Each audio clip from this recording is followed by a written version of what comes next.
ada yang mengkorupsi uang negara 270 triliun. Mana pernyataanmu? Mana kemarahanmu? Mana pidatomu? Yang ada bahkan kau mengatakan koruptor-koruptor itu kita maafkan kalau uang mereka dikembalikan. Tiba-tiba sekarang diputuskan hukumannya di bawah tuntutan jaksa. Ada nggak pidato presiden yang mengatakan saya geram kok tiba-tiba orang sudah mengambil uang negara 270 triliun tapi masih dihukum dengan hukuman di bawah tuntutan jaksa? Nggak ada pidatonya. Ini maksudnya Afem Muiz ya? Saya tahu. Okay.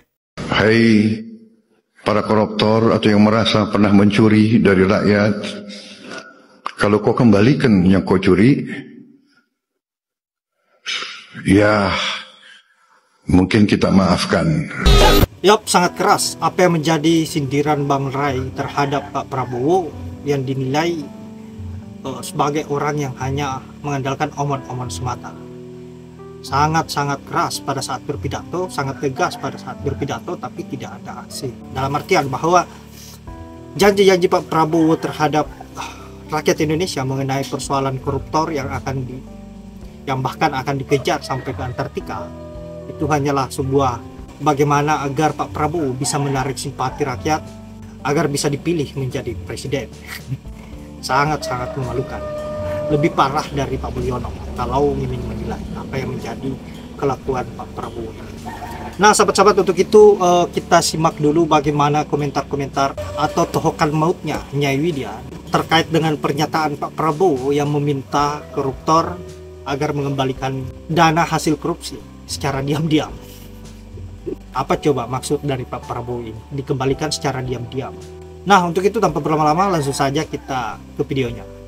Di kesempatan cara mengembalikannya bisa diam-diam supaya nggak ketahuan. Baru kali ini ada koruptor ya akan dimaafkan. Perasaan presiden seluruh dunia itu nggak ada deh yang kayak gini. Akan dimaafkan, apalagi kalau ngulanginnya diam-diam. Jangan secara publik.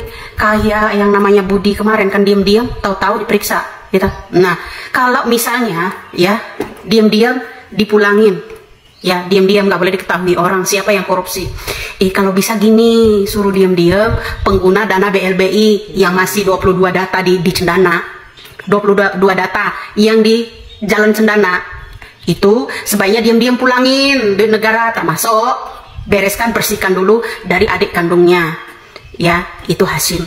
Kemudian ada sama Dikun Hartono, kasus BLBI besar-besaran, ya tuh. Kira-kira Besan sama Dikun Hartono itu bisa nggak ngembaliin uang itu diam-diam? Tapi begini, kalau diam-diam nggak dipublikasi, itu jadi milik pribadi takutnya. Uang negara diembat semua. Ya untuk apa kita punya hukum? Untuk apa kita punya undang-undang selalu dirubah-rubah macam Mulyono dulu? Untuk apa yang begitu? Terus harus disambut manis, dimanja gitu koruptor. Beda dengan negara-negara lain, apalagi Korea hukuman mati, Cina hukuman mati, ya Amerika juga hukuman mati. Begini yang kata fansnya kemarin, jiwa patriot, ya berwibawa, disegani dunia, yang begini. Kemudian kalau udah disegani dunia gitu koruptor nggak usah dimaafkan, diem-diem aja gitu mulangin, ya begitu ya Pak. Saya khawatirnya kalau dipulangin diam-diam ya Pak, itu nggak dikasihkan ke negara, masuk kantong sendiri seperti kata Mulyono, di kantong saya ada 11.000 triliun. Nah seperti takutnya begitu, 11.000 triliun itu kemarin kemana ya? Nah begitu loh Pak, diam-diam ngembaliin secara pribadi gitu, duit negara dimiliki jadi pribadi. Kalau diam-diam, mana ada peraturannya begitu, koruptor disayang-sayang, diberikan undang-undang baru, cuma setahun setengah, ada yang setahun penjaranya, nggak sesuai duit maling. Malingnya terbesar sampai ratusan triliun. Ini juga si HP Muiz juga berapa tahun ya Pak di penjaranya, keren kali ya. Kepemerintahan Jokowi sama pemerintahan yang sekarang tuh 11-12 keren-keren loh ya. Koruptor disayang-sayang. Ada dulu kalau lagi kampanye, kalau Mulyono dulu, saya akan gigit dengan cara saya sendiri, kejar ya. Perasaan yang dikejar siapa ya? Yang dikejar itu adalah jabatan untuk anak-anak dan mantunya, ya kan? Sama yang sekarang, ya kan? Kalau suruh diam-diam mengembaliin, apa kata dunia? Misalkan kalau pengembaliannya itu ya ratusan triliun, kemudian yang kalau diam-diam nanti ngaku-ngaku deh ke publikasi ke negara yang cuma dikembaliin 2 triliun gitu, ya kan? Nah khawatirnya begitu. Nah kalau mau diam-diam, saran saya ya Pak, kalau mau diam-diam nih, coba diam-diam itu diamati deh yang 22 data pengguna dana BLBI, ya bantuan likuidasi bank melalui BCA, melalui Danamon dulu, ya kan? Tuh Ya banyak sekali melalui BCA ya Pak, sampai suami istri. Udah ada yang jadi warga negara asing saat ini, iya kan? Yang di Tangerang. Nah, terus anaknya ngamuk-ngamuk tuh kalau diperiksa, ya kan? Nah, begitu loh Pak. Kalau seandainya diam-diam ulangin, saya nggak kebayang Pak, kalau nggak dipublikasi peraturan baru ya, koruptor ya kami maafkan asal kembalikan dong uang negara ya. Kalau bisa mengembalikannya diam-diam, model baru. Wajarlah kemarin di pertemuan yang namanya D8 di Turki di work out, ditinggal sama negara-negara lain beberapa delegasi, ya kan?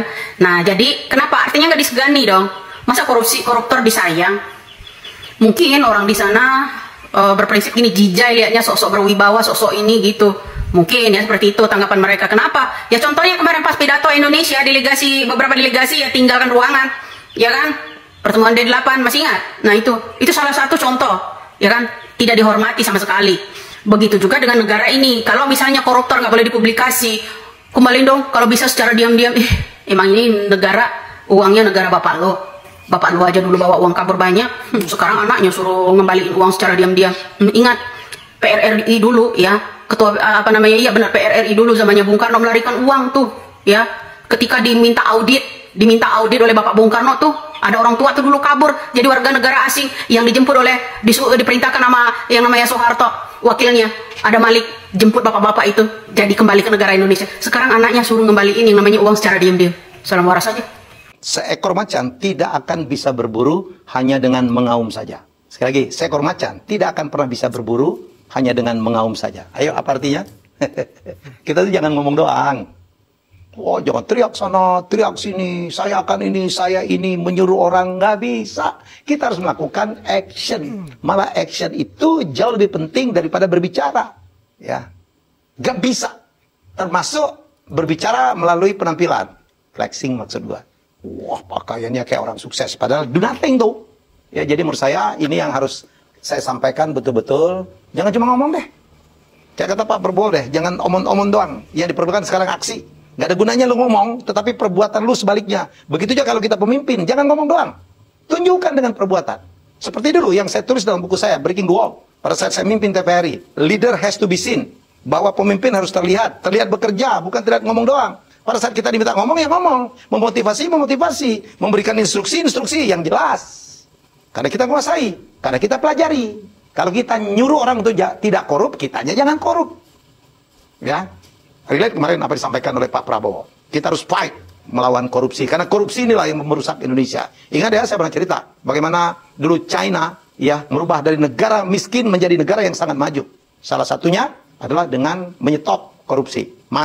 Dihukum mati, masuk peti mati. Dulu Perdana Menteri China membuat 100 peti mati untuk para koruptor. 99 untuk koruptor, 1 untuk diri sendiri kalau dia korup. Harus itu. Ya, jangan ngomong doang. Lakukan. Berikan contoh. Pemimpin harus memberikan contoh. Pemimpin harus ya terlihat. Pemimpin harus mendorong untuk melakukan aksi. Nggak ngomong doang. Jadi sekali lagi, harimau itu berburu bukan cuma dengan mengaum. Nah, mengaum itu malah mangsanya pada lari malah. Mengaum itu untuk menunjukkan kepekasaannya, tapi pada saat berburu dia berbuat. Jadilah orang yang diam-diam bila perlu nggak pakai ngomong melakukan sesuatu. Jangan juga ceritakan suksesmu kepada banyak orang. Bisa membuat iri, kecuali saya motivator ya. Ya, kecuali bisa menjadi contoh, bisa menjadi role model. Itu penting. Sekali lagi, mari menjadi orang man of action, bukan hanya man of talking. Ya, jangan omong-omong doang. Ya, benar, macam tidak hanya berburu dengan cara mengaum, karena tentu itu akan membuat mangsanya akan kabur. Inilah modelan Pak Prabowo. Hanya omongannya yang sangat besar, tapi aksinya tidak sama sekali. Dan mungkin lebih parah dari apa yang dilakukan oleh Pak Mulyono, si Raja Ngibul. Saya kira rakyat tidak berhenti sampai di kepemimpinan Pak Mulyono saja penderitaannya, tapi akan berlanjut penderitaannya melalui Pak Prabowo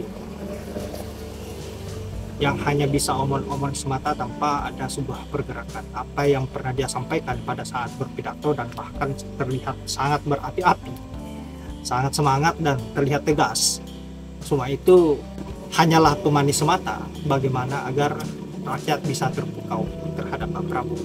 Tetapi begitu diberi jabatan, dijadikan sebagai presiden, Ta'ala, aduh, sangat-sangat parah. Hanya membebani rakyat Indonesia dan membahagiakan para koruptor. Nah, sahabat-sahabat, saya kira hanya itu. Terima kasih sudah menyempatkan diri untuk menonton, dan semoga apa yang saya bisa bermanfaat. Saya akhiri dengan ucapan wallahul muwaffiq ila aqwamit thoriq. Assalamualaikum warahmatullahi wabarakatuh.